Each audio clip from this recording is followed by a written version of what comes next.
ನಾನು ಮೊನ್ನೆ ಹೇಳ್ತಾ ಇದ್ದೆ, ಎಂಥ ಪರಿಸ್ಥಿತಿಯಲ್ಲಿ ಕೂಡ ದಯವಿಟ್ಟು ಅವ್ರು ಅಮಾಯಕರಿದ್ದಾರೆ.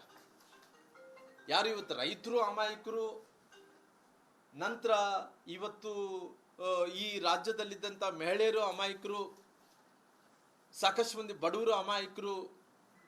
ಆ ಅಮಾಯಕರಲ್ಲಿ ಇನ್ನ ಅಮಾಯಕರು ಯಾರಂದ್ರೆ SC/ST ಜನಾಂಗದವರು ಅಮಾಯಕರು ಭಾಳ. ಈ SC/ST ಜನಾಂಗಕ್ಕೆ ಬಹುದೊಡ್ಡ ಅನ್ಯಾಯ. ನಾನು ಇಡೀ ರಾಜ್ಯದಲ್ಲಿ ಇದ್ರ ಬಗ್ಗೆ ಭಾಳಷ್ಟು ಡಿಬೇಟ್ ಮಾಡ್ಕೊತ ಬಂದೆ.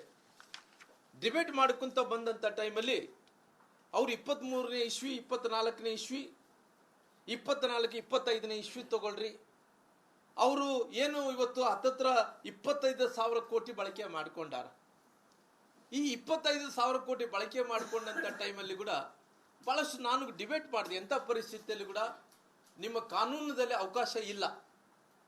ಈ 70 ಕಾಲಮ್ದಲ್ಲಿ ತಾವು ನೋಡಿದಂಥ ಟೈಮಲ್ಲಿ ಎಲ್ಲಿ ಕೂಡ ಅವಕಾಶ ಇಲ್ಲ. SC/ST ಜನಾಂಗದವ್ರು ಹಣ ಬಳಕೆ ಮಾಡೋಕ್ಕೆ ನಿಮ್ಗೆ ಅವಕಾಶನೇ ಇಲ್ಲ ಅಂತೇಳಿ ಬಹುಶಃ ಸಿದ್ದರಾಮಯ್ಯರು ಕೂಡ, ನಾನು ಸಮಾಜ ಕಲ್ಯಾಣ ಮಂತ್ರಿಗಳಿದ್ದಂಥ ಟೈಮಲ್ಲಿ, ಪರಿಶಿಷ್ಟ ವರ್ಗಗಳ ಮಂತ್ರಿ ಇದ್ದಂಥ ಟೈಮಲ್ಲಿ, ಅನೇಕ ಮಂದಿ ಆ ಸಂಬಂಧಪಟ್ಟಿದ ಮಂತ್ರಿ ಆದಂಥ ಟೈಮಲ್ಲಿ ಕೂಡ ಅವ್ರು ಕೂಡ ಡಿಬೇಟ್ ಮಾಡಿ 70 ಕಾಲಮ್ದಲ್ಲಿ ಕೂಡ ಕಾನೂನದಲ್ಲಿ ಎಲ್ಲ ರೀತಿಯಲ್ಲಿ ಅವಕಾಶ ಇಲ್ಲ ಅಂತೇಳಿ ಅವರು ಅವತ್ತು ಭಾಳ ಸ್ಪಷ್ಟವಾಗಿ ಸದನದಲ್ಲಿ ನಾವು ಅವರು ಎಲ್ಲರೂ ಕೂಡ ಚರ್ಚೆ ಮಾಡಿದ್ವಿ. ಇವತ್ತು ಚರ್ಚೆ ಆದ ನಂತರ 70 ಕಾಲಮ್ ತೆಗೆದುಬಿಟ್ಟಾರೆ. 70 ಕಾಲಮ್ ತೆಗೆದು 70 ಕಾಲಮ್ ಜೊತೆಲಿ 7D 7C ಅನ್ನೋ ಇತ್ತು. 7C ಇಟ್ಟಿದ್ದಾರೆ. ಈ 7Cಯಲ್ಲಿ ಕೂಡ ಅವಕಾಶಗಳು ಸಿಕ್ಕಾಪಟ್ಟಿ ಮಾಡ್ಕೊಂಡಾರ.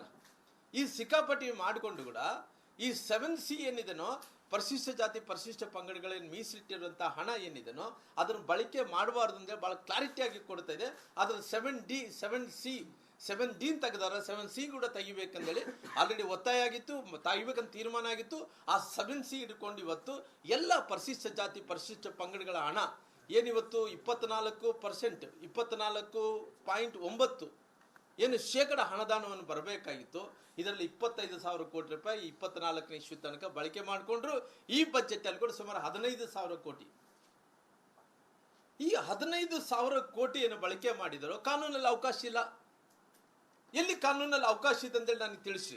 ಯಾರೋ ಮಂತ್ರಿಗಳು ಹೇಳ್ತಾ ಇದ್ರು, ಕೊಪ್ಪಳದಿಂದ ಹೇಳ್ತಾ ಇದ್ರು, ಇಲ್ಲ ಈ ಗ್ಯಾರಂಟಿಗಳಿಗೆ ನಾವು ಈ ಹಣವನ್ನು ಬಳಕೆ ಮಾಡಿಕೊಂಡೆ ತಪ್ಪು ಅನ್ನೋಂಥ ಇದು ಏನು ನಾವು ರೈಟು ಏನು ತಪ್ಪಿದೆ ಅನ್ನೋಂಥದ್ದು ಕೇಳ್ತಾ ಇದ್ದೆ. ಎಲ್ಲಿ ಅವಕಾಶ ಇದೆ ಸ್ವಾಮಿ? ಎಲ್ಲಿ ಅವಕಾಶ ಇದೆ ನಿಮಗೆ?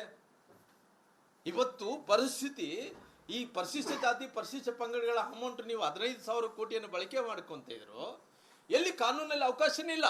ಬೇಕಾದ್ರೆ ನೋಡ್ಸಿರಿ ಕಾನೂನಲ್ಲಿ ಎಲ್ಲ ಅವಕಾಶ ಐತೆ ಅಂತೇಳಿ. ನಮಗೆ ಇವಷ್ಟು ದೊಡ್ಡ ಮೊತ್ತದ ಅಮೌಂಟನ್ನು ಯಾರು ಸೊತ್ತಂದೇಳಿ ಇವತ್ತು ನೀವು ಆ ಅಮೌಂಟನ್ನು ಬಳಕೆ ಮಾಡ್ಕೊತ ಇದ್ರಿ. ಇವತ್ತು ಯಾರಿಗೆ ಈ ರಾಜ್ಯದಲ್ಲಿ ಅವರು ಶಿಕ್ಷಣದಲ್ಲಿ ಓದ್ತಾರೆ ಅಂತ ಮಕ್ಕಳಿಗೆ ಸ್ಕಾಲರ್ಶಿಪ್ ಇಲ್ಲ, ಉನ್ನತ ಶಿಕ್ಷಣಕ್ಕೆ ಹೋಗ್ಬೇಕಂದ್ರೆ ಅವರಿಗೆ ಉನ್ನತ ಪ್ರೋತ್ಸಾಹನ ಇಲ್ಲ.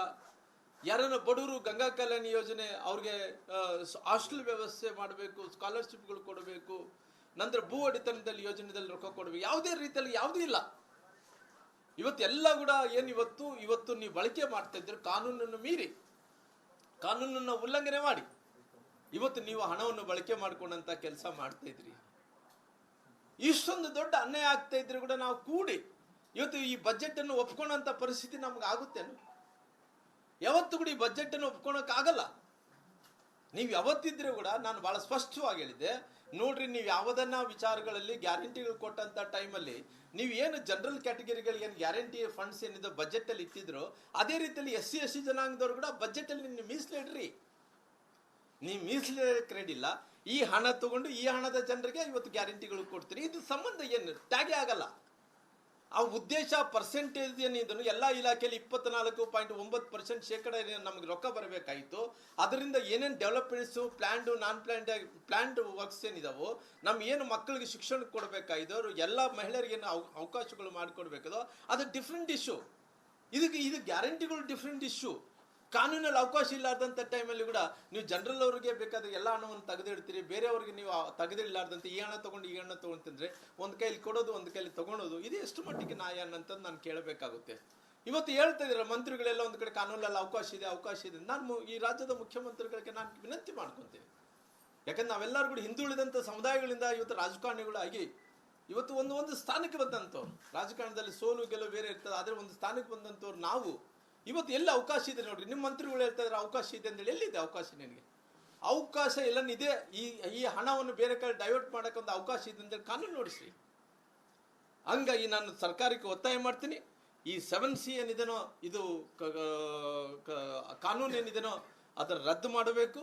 ರದ್ದು ಮಾಡಿ ಈ ಜನಾಂಗದ ಏನು ಹಣವನ್ನು ನೀವು ಬೇರೆ ಕಡೆ ಏನು ಡೈವರ್ಟ್ ಮಾಡ್ತಾ ಇದ್ರೋ ಆ ಡೈವರ್ಟ್ ಮಾಡೋಂಥ ಹಣವನ್ನು ಕೂಡ ನಮಗೆ ಕೊಡಬೇಕು ಅನ್ನೋಂಥ ಒತ್ತಾಯವನ್ನು ಕೂಡ ಮಾಡೋದ್ರ ಜೊತೆಲಿ ಹಿಂಗಾಗಿ ಇವತ್ತು ನಾವು ನೋಡ್ತಾ ಇದ್ವಿ. ಯಾಕಂದರೆ ನಾನು ಭಾಳ ನಿರೀಕ್ಷೆ ಇಟ್ಕೊಂಡು ನಾನು ಈ ಭಾಗದಿಂದ ರಾಜಕಾರಣಿ ಆಗಿರೋ ಕಾರಣ, ಕಲ್ಯಾಣ ಕರ್ನಾಟಕ ಭಾಗದಿಂದ, ಈ ಕಲ್ಯಾಣ ಕರ್ನಾಟಕ ಭಾಗದಲ್ಲಿ ಆಗಲಿ ಎಲ್ಲೋ ಒಂದು ಕಡೆ ನಮಗೆ ಭಾಳಷ್ಟು ನಿರೀಕ್ಷೆ ಇದ್ದು.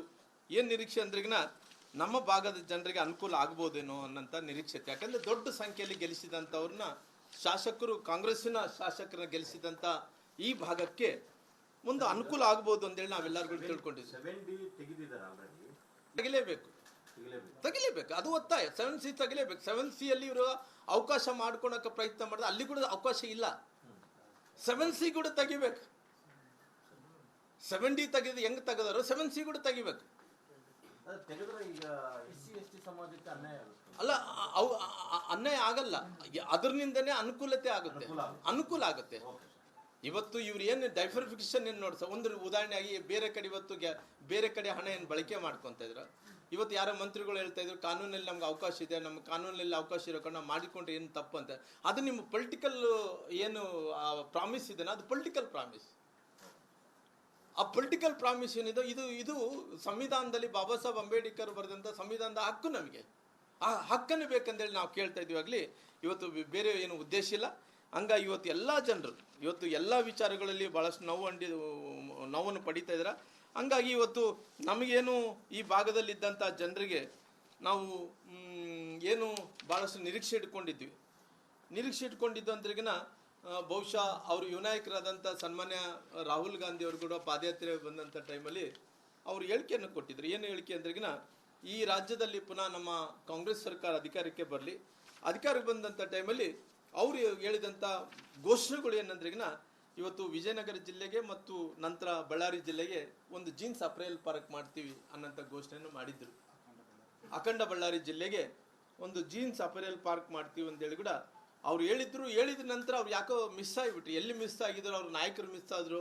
ಅವ್ರು ಏನನ್ನ ಅಕಸ್ಮಾತ್ ರಾಹುಲ್ ಗಾಂಧಿ ಅವ್ರಿಗೆ ಇಲ್ಲಿದ್ದಂಥ ಸರ್ಕಾರದ ಮೇಲೆ ಹಿಡ್ತಾ ಇಲ್ಲನೋ ನಮಗೇನು ಗೊತ್ತಾಗಿಲ್ಲ. ಯಾಕಂದರೆ ಒಬ್ಬ ಮನುಷ್ಯ ರಾಷ್ಟ್ರೀಯ ನಾಯಕರು ಹೆಂಗಿರ್ಬೇಕಂದ್ರಿಗಿನ ಒಂದು ಮಾತು ಕಮಿಟ್ಮೆಂಟ್ ಇರಬೇಕು. ಕಮಿಟ್ಮೆಂಟ್ ರಾಜಕಾರಣ ಮಾಡ್ಕೋಬೇಕು. ಕಮಿಟ್ಮೆಂಟ್ ಇಲ್ಲಾರ್ದಂಥ ರಾಜಕಾರಣ ಅವತ್ತಿನ ಸಂದರ್ಭದಲ್ಲಿ ಅವ್ರ ಸ್ವಾರ್ಥದ ಸಲುವಾಗಿ ಎಲ್ಲ ಒಂದು ಕಡೆ ದೇವರ ಆಶೀರ್ವಾದದಿಂದ ಅಲ್ಲಿ ಪಶ್ಚಿಮ ಬೆಂಗಾಲ್ ಇದು ಏನು ಬಾಂಗ್ಲಾದೇಶು ನಂತರ ಅಲ್ಲಿ ತೊಂದರೆ ಆಗ್ತಾ ಇರೋ ಕಾರಣ ನಮ್ಮ ಎಲ್ಲ ಅಲ್ಲಿ ಜೀನ್ಸ್ ಮ್ಯಾನುಫ್ಯಾಕ್ಚರ್ಸ್ ಯಾರಿದ್ದಾರೋ ಅಲ್ಲಿ ನಮಗೆ ಪಶ್ಚಿಮ ಬಂಗಾಲ್ಗೆ ಮತ್ತು ವೆಸ್ಟ್ ಬೆಂಗಾಲ್ಗೆ ಮತ್ತು ನಮ್ಮ ಬಾಂಗ್ಲಾದೇಶ್ಗೆ ವ್ಯತ್ಯಾಸ ಇರೋ ಕಾರಣ ನಮ್ಮ ಕಡೆ ಭಗವಂತನ ಆಶೀರ್ವಾದದಿಂದ ನಮ್ಮ ಭಾಗದಲ್ಲಿದ್ದಂಥ ಜೀನ್ಸ್ ಮ್ಯಾನುಫ್ಯಾಕ್ಚರ್ಸ್ಗೆ ಭಾಳಷ್ಟು ತುಂಬ ಗೌರವ ಜೊತೆಲಿ ಬೆಲೆ ಕೂಡ ಬಂದಿದೆ.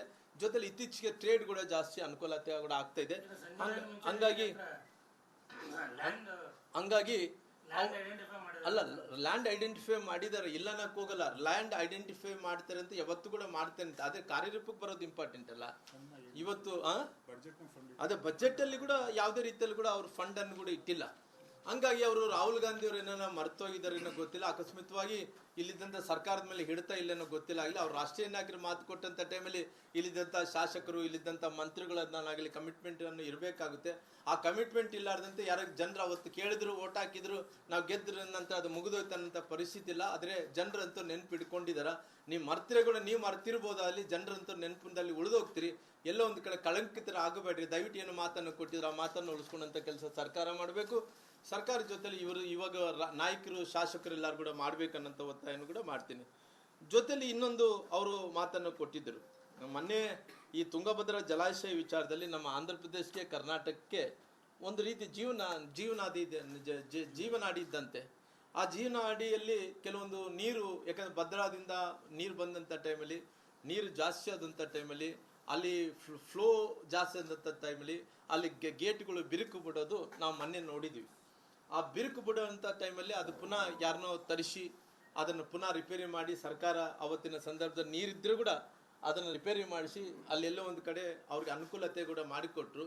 ಆ ಅನುಕೂಲತೆ ಮಾಡುವಂಥ ಟೈಮಲ್ಲಿ ಅವರು ಉಪಮುಖ್ಯಮಂತ್ರಿಗಳು ಮುಖ್ಯಮಂತ್ರಿಗಳು ಎಲ್ಲರೂ ಕೂಡ ಸೇರಿ ಏನು ಹೇಳಿದ್ರು, ಬೇರೆ ಗೇಟ್ಗಳು ಕೂಡ ಬಿರುಕು ಬಿಟ್ಟಾವ.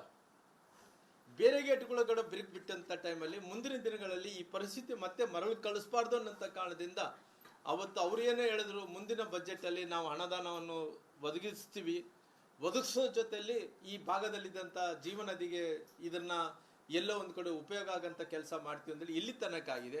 ಅದು ಮುಂದಕ್ಕೆ ಏನಾಗುತ್ತೆ ಗೊತ್ತಾ, ಟೆಂಪರರಿ ಆಗಿ ಮಾಡಿದಾರೋ ಪರ್ಮನೆಂಟ್ ಆಗಿ ಮಾಡಿದಾರೋ ಗೊತ್ತಿಲ್ಲ. ಅವರು ಮಾಡಿದಂಥವ್ರು ಕೂಡ ನಮಗೆ ರೊಕ್ಕ ಸಿಕ್ಕಿಲ್ಲ ಅನ್ನೋಂಥ ಒಂದು ವಾದಗಳಿದೆ. ರೈಟ್ ಆರ್ ರಾಂಗ್, ನಾನು ಅದ್ರ ಬಗ್ಗೆ ಡಿಬೇಟ್ ಮಾಡೋಕ್ಕಲ್ಲ. ಬಜೆಟಲ್ಲಿ ಇವತ್ತು ನಮ್ಮ ಕರ್ನಾಟಕಕ್ಕೆ, ನಮ್ಮ ಕೊಪ್ಪಳ, ಬಳ್ಳಾರಿ ಮತ್ತು ರಾಯಚೂರು ಈ ಭಾಗದಲ್ಲೆಲ್ಲ ಕೂಡ ಜೀವನದಿಗೆ ಇವತ್ತು ನಮಗೆ ಯಾವುದೇ ರೀತಿಯಲ್ಲಿ ಕೂಡ ಡ್ಯಾಮಿಗೆ ಸಂಬಂಧಪಟ್ಟಿದಂಥ ಅನುದಾನ ಕೂಡ ಇವತ್ತು ಗೇಟ್ಗಳನ್ನ ದುರಸ್ಥಿತಿ ಸರಿಪಡಿಸೋ ಸಲುವಾಗಿ ಕೂಡ ಯಾವುದೇ ಅನುದಾನವನ್ನು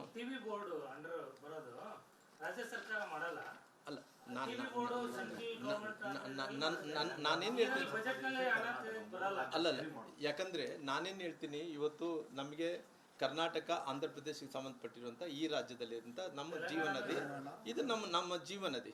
ಇವ ಜೀವನದಿ ಆದಂಥ ಟೈಮಲ್ಲಿ ಕೆಲವೊಂದು ಸರಿ ನಮ್ಮ ಭಾಗದಲ್ಲಿ ಇವತ್ತು ಬಾರ್ಡರ್ ಯಾವುದು ನಮ್ಮ ಕರ್ನಾಟಕ. ಈ ಕರ್ನಾಟಕದಿಂದ ಹರಿದು ತೆಲಂಗಾಣಕ್ಕೆ ಹೋಗ್ಬೇಕು, ಆಂಧ್ರ ಪ್ರದೇಶಕ್ಕೆ ಹೋಗ್ಬೇಕಂದ್ರೆ ಈಗ ನಮಗೇನು ಫಸ್ಟ್ ಲುಕ್ಸಾನ್ ಆಗುವಂಥವ್ರು ನಾವೇ. ಏನನ್ನ ತೊಂದರೆ ಅಲ್ಲಿ ಫಸ್ಟ್ ಲುಕ್ಸಾನ್ ಆದಂಥವ್ರು ನಾವೇ ಆಗಿರೋ ಕಾರಣ ಸರ್ಕಾರ ಇವತ್ತು ಅವರು ಅಲ್ಲ ಅಲ್ಲ ಅಲ್ಲ ಇಲ್ಲ ಇಲ್ಲ ಇಲ್ಲ ಇಲ್ಲ ಅದು ರಿಪೇರಿ ಅದನ್ನ ಪುನಃ ಬೇರೆ ಬೇರೆ ನಿರ್ಧಾರಗಳು ಬರುವಂಥ ಟೈಮಲ್ಲಿ ಸರ್ಕಾರ ಅಕಸ್ಮಿತವಾಗಿ ಏನನ್ನ ಆದ್ರೆ ಏನ್ ಮಾಡ್ತೀರಿ, ಅವತ್ತೇನನ್ನ ಯೋಚನೆ